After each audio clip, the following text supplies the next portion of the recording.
Hello everyone, कैसे हैं आप सब। स्वागत है आपका मेरे यूट्यूब चैनल कॉमर्स वाले में। आज इस वीडियो में हम डिटेल में डिस्कस करने वाले हैं HRA calculation for assessment year 2023-24 income tax. ठीक है, एचआरए कैलकुलेशन में आप सबको बहुत सारे डाउट्स रहते हैं, जैसे कि अगर सैलरीड पर्सन है तो एचआरए कैसे कैलकुलेशन होता है, अगर नॉन सैलरीड पर्सन है तो एचआरए कैसे कैलकुलेशन होता है और कैसे हम बेसिकली एचआरए का एग्जाम्पशन ले सकते हैं। फिर डाउट ये आता है कि अगर हम पेरेंट्स को रेंट पे करते हैं तो क्या उसका एचआरए का कैलकुलेशन आता है, क्या उसमें हम एचआरए का एग्जाम्पशन ले सकते हैं। फिर एक डाउट और आता है कि अगर हमको एचआरए मिल रहा है और हमारा होम लोन का डिडक्शन भी है, मतलब होम लोन का रिपेमेंट भी करते हैं, तो क्या एचआरए और होम लोन डिडक्शन हम दोनों साथ में ले सकते हैं। तो बहुत सारे डाउट्स रहते हैं, इन सारे डाउट्स को इस वीडियो में हम क्लियर करने वाले हैं। तो मेक श्योर कि वीडियो को आप एंड तक देखिएगा। एंड अगर आप चैनल पर नए हैं, चैनल को सब्सक्राइब करना मत भूलिए। आइए वीडियो को स्टार्ट करते हैं। पहले हम देख लेते हैं कि एचआरए का डिडक्शन कैसे मिलता है अगर आप एक सैलरीड पर्सन है। ठीक है, तो यहाँ पे सेक्शन आता है सेक्शन 1013A, जिसमें बेसिकली 3 पैरामीटर्स बताया गया रहता है। इन तीनों में से जो कम वाला अमाउंट आता है उतना एग्जामिशन ले सकते हैं आप एचआरए का। ठीक है, क्या है, पहला पहला है एक्चुअल एचआरए आपने कितना रिसीव किया है, वो पहले कॉलम में लिखिए।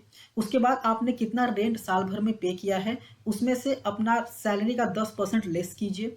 इसके बाद तीसरा पैरामीटर बोलता है कि आपको 50% ऑफ बेसिक सैलरी लेनी है। ठीक है, अगर आप मेट्रो सिटीज में रहते हैं। ठीक है, और अगर आप मेट्रो सिटीज में नहीं रहते हैं तो 40% ऑफ बेसिक सैलरी लेनी है। अभी मेट्रो सिटीज कौन कौन सी होती हैं, तो मुंबई, कोलकाता, चेन्नई और दिल्ली, ये बेसिकली मेट्रो सिटीज होती हैं। अगर आप इन सिटीज में रहते हैं तो आपको 50% ऑफ बेसिक सैलरी लेनी है।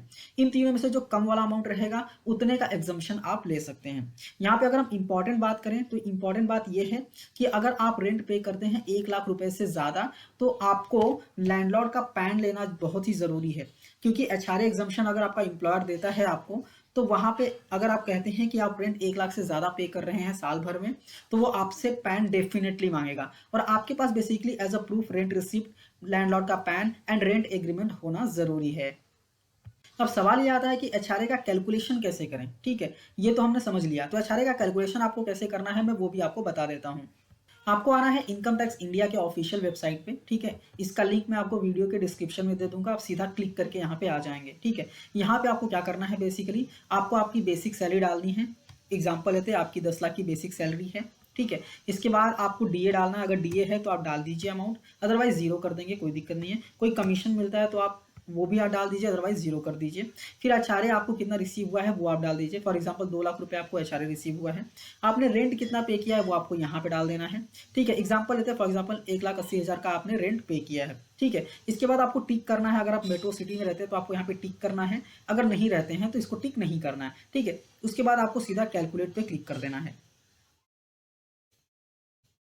जैसे ही कैलकुलेट पर क्लिक करेंगे आप स्क्रॉल डाउन करके आएंगे तो यहाँ पे आपको बता देगा कि एग्जम्प्टेड एचआरए कितना है और आपका टैक्सेबल एचआरए कितना है। मतलब आपको जो 2 लाख रुपए एचआरए मिला है उसमें से 80,000 का आप एग्जाम्पशन ले सकते हैं, 1,20,000 जो है वो टैक्सेबल होगा। ठीक है, अगर आप बेसिकली मेट्रो सिटी में रहते हैं तो आप सीधा टिक कीजिए यहाँ पे और वापस से आप कैलकुलेट पे क्लिक कर सकते हैं। ठीक है, उसके बाद टिक करके भी आप यहाँ पे देख सकते हैं, फिर भी यहाँ पे कोई भी अमाउंट चेंज नहीं हो रहा है, क्योंकि वो पैरामीटर में बेसिकली मिनिमम जो है वो 80,000 ही आ रहा है।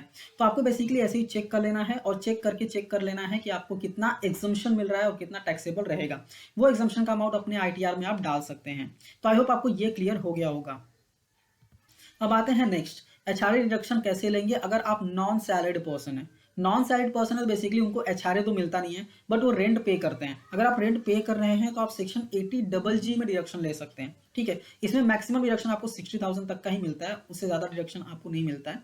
तो अगर 80G का डिडक्शन, 80GG का डिडक्शन आप कैसे ले सकते हैं, जिस जगह आप काम कर रहे हैं, अगर उस जगह मतलब जिस सिटी में आप काम कर रहे हैं, अगर उस सिटी में आप कोई भी घर ओन नहीं करते हैं तो ही आप और आप रेंट पे कर रहे हैं तो बेसिकली आप 80GG का डिडक्शन ले सकते हैं।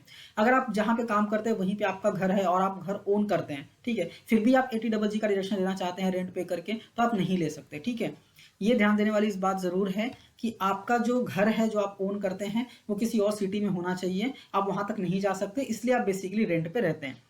और आपको बेसिकली ये जो 3 पैरामीटर्स दिए गए हैं ये कैलकुलेशन करना और इसमें से जो कम वाला अमाउंट रहेगा उतना डिडक्शन आपको मिलेगा। तो हमेशा अगर आप देखें ना तो 60,000 ही आता है, मैक्सिमम 60,000 ही मिलता है। ठीक है, तो पहला है 5,000 पर मंथ या फिर 60,000 अ ईयर। इसके बाद आता है कि आपने ईयरली कितना रेंट पे किया है, उसमें से आप 10% ऑफ एनुअल इनकम लेस कर दीजिए। एनुअल इनकम कैलकुलेट करते वक्त आपको long term capital gain, short term capital gain नहीं लेना है। ठीक है, एंड थर्ड पैरामीटर बोलता है 25% of annual income of the year.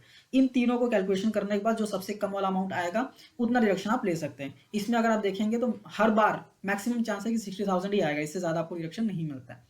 ठीक है, इसमें इंपॉर्टेंट वाली बात यह है कि अगर आप 80GG सेक्शन 80GG का रिएक्शन ले रहे हैं तो आपको एक फॉर्म भरना पड़ता है, जो कि ऑनलाइन ही भरना पड़ता है।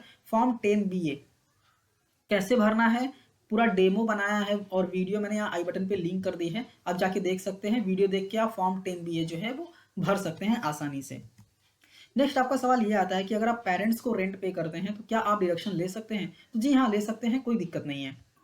लेकिन इसमें कुछ चीज़ें इंपॉर्टेंट है जो आपको ध्यान देनी है। पहला इंपॉर्टेंट बात यह है कि आपको पेरेंट्स के अकाउंट में बेसिकली रेंट ट्रांसफर करना है। ठीक है, अगर आप पे कर रहे हैं तो डेफिनेटली अकाउंट में तो ट्रांसफर करते होंगे, ट्राई कीजिए कि मंथली ट्रांसफर कीजिए। आप ये ट्राई कीजिए कि आप रेंट एग्रीमेंट बनवा लीजिए। ठीक है, अगर आप पेरेंट्स से रेंट रिसिप्ट भी लेते हैं तो वेल एंड गुड, बहुत अच्छा है। ठीक है, एंड फोर्थ सबसे इंपॉर्टेंट ये है कि आपको क्या करना है, आपके पेरेंट्स का ITR फाइल कर देना है। जो आप रेंट पे करते हैं ना, वो बेसिकली उनका इनकम होता है। ठीक है, तो वो इनकम शो करके ITR फाइल कर देना है। और कहाँ शो करना है, बेसिकली रेंट इनकम शो करना है, in the head house property में आप शो कर सकते हैं। ठीक है, अभी सवाल ये आता है कि अगर हम रेंट पे करते हैं पेरेंट्स को तो एचआरए तो क्लेम कर ही सकते हैं, क्या हम सेक्शन 80GG क्लेम कर सकते हैं? जी हाँ, क्लेम कर सकते हैं, कोई दिक्कत नहीं है। अगर आप सेम प्लेस पे खुद का घर खुद के नाम पे ओन नहीं करते हैं तो डेफिनेटली आप पे कर सकते हैं, कोई भी दिक्कत नहीं है। ठीक है, नेक्स्ट आते हैं जो कि सबसे इंपॉर्टेंट है, क्या हम एचआरए और होम लोन डिडक्शन एक साथ क्लेम कर सकते हैं? जी हाँ, क्लेम कर सकते हैं, कोई दिक्कत नहीं है। सेम कंडीशन रहेगी, कंडीशन ये रहेगी कि जहाँ पे आप काम करते हैं, ठीक है, उस प्लेस पे आपके नाम पे या फिर आपके स्पाउस के नाम पे कोई भी प्रॉपर्टी नहीं होनी चाहिए। नहीं है, डेफिनेटली आप क्लेम कर सकते हैं, डेफिनेटली। क्योंकि अगर किसी और सिटी में है और आप किसी और सिटी में रहते हैं तो डेफिनेटली आप रेंट पे ही रहते होंगे, तो आप एचआरए भी क्लेम कर सकते हैं, 80GG भी क्लेम कर सकते हैं। एचआरए क्लेम कर सकते हैं अगर आप सैलरीड पर्सन है, नॉन सैलरीड पर्सन है तो सेक्शन 80GG क्लेम कर सकते हैं। और हाउसिंग लोन डेफिनेटली आप क्लेम कर सकते हैं, जिसमें सेक्शन 80C में 1.5 लाख तक का रिडक्शन मिल जाता है आपको। एंड सेक्शन 24 में बेसिकली आपको 2 लाख तक का रिडक्शन मिल जाता है। यहाँ पे एक और सेक्शन है जो आपको डेफिनेटली देखना चाहिए, सेक्शन 80EE। ठीक है, इसमें भी आपको 1.5 लाख तक का रिएक्शन मिलता है होम लोन पे।